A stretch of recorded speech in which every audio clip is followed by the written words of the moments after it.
اپنے آقا کریم رؤوف رحیم علیہ السلام کے میلاد پاک کی محفل میں حاضر ہو کر اللہ کریم اور اس کے حبیب کریم علیہ السلام کا ذکر پاک کر رہے ہیں اور سن رہے ہیں، یہی ذکر پاک دنیا و آخرت میں ہمارے کام آنے والا ہے۔ میرے آقا کریم رؤوف رحیم علیہ السلام کے ذکر پاک کی یہ محفل ہے، اور ہمیں یہ بات احادیث میں ملتی ہے، اسلاف سے ملتی ہے کہ جب بھی رسول اللہ صلی اللہ علیہ وآلہ وسلم کا ذکر کیا جائے تو بہت ہی ادب کے ساتھ، کیونکہ بڑی واضح سی بات ہے کہ یا صاحب الجمال و یا سید البشر من وجهک المنیر لقد نور القمر لا يمکن الثناء کما کان حقہ بعد از خدا بزرگ آپ ہی قصہ مختصر۔ کیونکہ حضور علیہ السلام کی بارگاہ کی جس طرح، کیونکہ رسول اللہ صلی اللہ علیہ وآلہ وسلم نے خود ارشاد فرمایا کہ لم یعرف حقیقتی غیر ربی، کہ حضور علیہ السلام نے فرمایا کہ میری جو شان ہے، میری جو عظمت ہے، میری ذات کی جو حقیقت ہے، رسول اللہ صلی اللہ علیہ وآلہ وسلم نے فرمایا کہ وہ میرے رب کے سوا کوئی نہیں جانتا۔ بہت بڑی شان، بہت بڑی عظمتیں اللہ کریم نے اپنے حبیب علیہ السلام کو عطا فرمائی، لیکن ایک غلام کا کام یہ ہے کہ جب بھی اپنے آقا کریم علیہ السلام کا ذکر پاک کرے تو اپنی طرف سے جتنے اچھے الفاظ کا استعمال حضور علیہ السلام کی بارگاہ میں کر سکتا ہے وہ کرے۔ یقینی طور پر جو اپنی انداز میں اپنی طرف سے جتنا مؤدب ہو کر رسول اللہ صلی اللہ علیہ وسلم کا ذکر کرے گا، اللہ کریم اس کے درجات کو اپنی شان کے مطابق بلند فرمائے۔ میں حضرت علامہ قاضی ایاز مالکی رحمۃ اللہ تعالی علیہ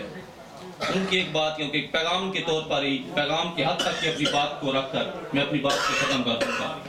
علامہ قاضی ایاز مالکی رحمۃ اللہ تعالی علیہ 5ویں ہجری میں آج سے 1000 سال قبل لکھی جانے والی کتاب، یہ بات کیجیے گا حدیث بہت شور شرابہ ہے، ڈسٹربنس ہے، بالکل خاموشی رکھیں۔ ویسے توفیق صاحب تو آدھے تک آ رہی ہے، خاموشی نہیں تھوڑی حدیث مبارک اندر ہو رہی ہے۔ حضرت قاضی ایاز مالکی رحمۃ اللہ تعالی علیہ شفا شریف ان کی معروف کتاب ہے۔ اس قدر رسول اللہ صلی اللہ علیہ وآلہ وسلم کی بارگاہ میں وہ حضوری والے تھے، اس قدر محبت کے ساتھ لکھی جانے والی کتاب، یہ ایک مشاہدہ اور تجربے کی بات میں کر رہا ہوں کہ آج بھی اگر کوئی شفا شریف کی جو اصل کتاب ہے، آج بھی اگر کوئی تنہائی میں کھول کر جب اس کو پڑھتا ہے تو قدرتی طور پر آنکھوں سے آنسو جاری ہو جاتے ہیں۔ اس قدر رسول اللہ صلی اللہ علیہ وآلہ وسلم کی محبت میں لکھی جانے والی کتاب شفا شریف۔ قاضی ایاز مالکی رحمۃ اللہ تعالی علیہ نے شفا شریف میں قرآن کریم کی آیات، احادیث طیبات، پھر ان کی شرح، وہ ساری چیزیں نقل فرمائی، اور بعد میں وہ لکھتے ہیں،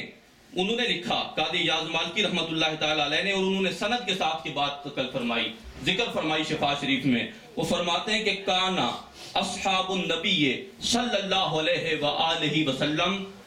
رسول اللہ صلی اللہ علیہ وآلہ وسلم کے صحابہ کرام رضوان اللہ تعالی علیہم اجمعین لا یذکرونہ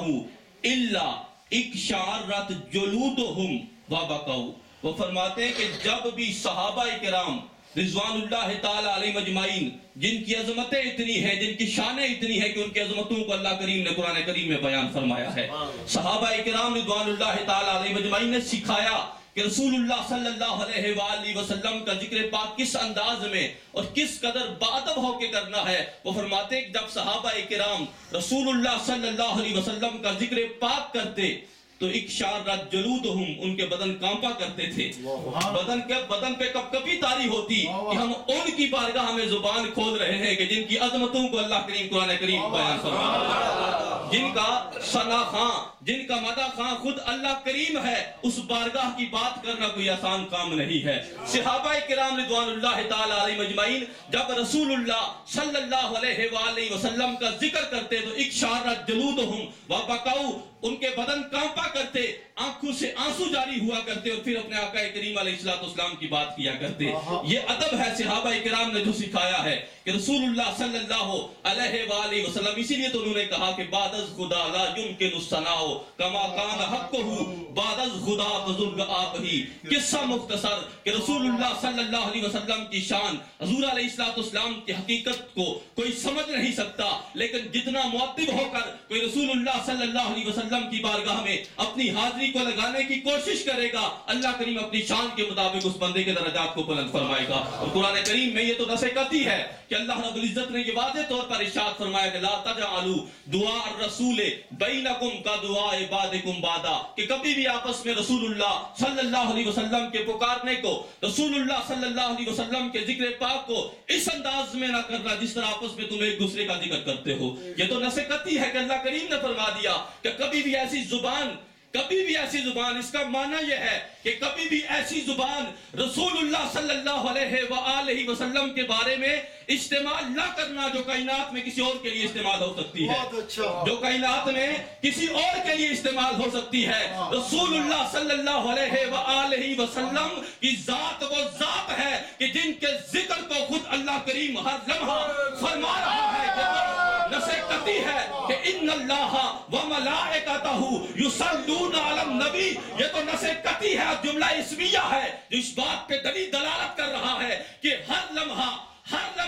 اللہ کریم اور اس کے فرشتے رسول اللہ صلی اللہ علیہ وآلہ وسلم کا ذکر پاک کر رہے ہیں۔ حضور کی بارگاہ میں حضور علیہ السلام پہ درود و سلام، درود شریف بھیج رہے ہیں۔ اب اللہ کریم نے اپنے حبیب علیہ السلام کے ذکر پاک کو مخلوق کے ذمہ بھی نہیں لگایا، بلکہ مخلوق کا محتاج نہیں کیا، بلکہ اللہ کریم نے فرمایا کہ یہ ذکر میں خود کر رہا ہوں، لیکن میری مخلوق میں جو اس ذکر کے ساتھ تعلق جوڑے گا اللہ کریم اسے عروج عطا فرمائے گا،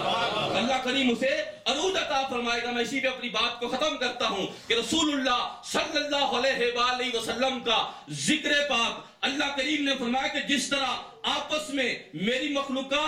مخلوق میں جس طرح آپس میں کسی اور کا ذکر ہو سکتا ہے، رسول اللہ صلی اللہ علیہ وسلم حضور علیہ السلام میرے حبیب علیہ السلام کا ذکر اس انداز میں نہ کیا جائے جس طرح کائنات میں کسی اور کا ذکر ہو سکتا ہے، بلکہ رسول اللہ صلی اللہ علیہ وسلم کا جب ذکر کیا جائے تو جو سب سے ارفع و اعلیٰ انداز ہے، جو سب سے بڑا انداز ہے، جو سب سے ایک مخلوق کی طرف سے جو سب سے زیادہ ادب، سب سے زیادہ تعظیم اور سب سے بڑھ کر رسول اللہ صلی اللہ علیہ وسلم کا ذکر کیا جائے، ہر انداز میں ادب اس انداز میں کیا جائے کائنات میں کسی اور کی طرح نہ رسول اللہ صلی اللہ علیہ وسلم کی ذات ہے، کیونکہ حضور علیہ السلام نے فرمایا، حضور علیہ السلام کی واضح حدیث پاک ہے ایکم مثلی، کہ کائنات میں کون ہے میری نہیں ہو سکتا۔ اور پھر ہمیں یہ بھی نظر آتا ہے حدیث طیبات میں صحابہ کرام دست بستاز کیا کرتے لستو کا حیات کا یا رسول اللہ کائنات میں کوئی آپ جیسا نہیں ہے، یا رسول اللہ یہ آپ کی شان ہے، لا یمکن الثناء کما کان حقہ۔ اللہ کریم ہمیں توفیق عطا فرمائے، اللہ کریم ہمیں توفیق عطا فرمائے، ہم اپنے آقا کریم علیہ السلام کا ذکر کیونکہ اس طرح تو کر کوئی نہیں سکتا، لیکن جب بھی کریں اس انداز میں کریں کہ جو ہماری طرف سے سب سے زیادہ مؤدب الفاظ ہیں، ادب والے اچھے الفاظ ہیں، ہم اپنے آقا کریم علیہ السلام کی بارگاہ میں استعمال کریں۔ وآخر دعوانا الحمدللہ رب العالمین۔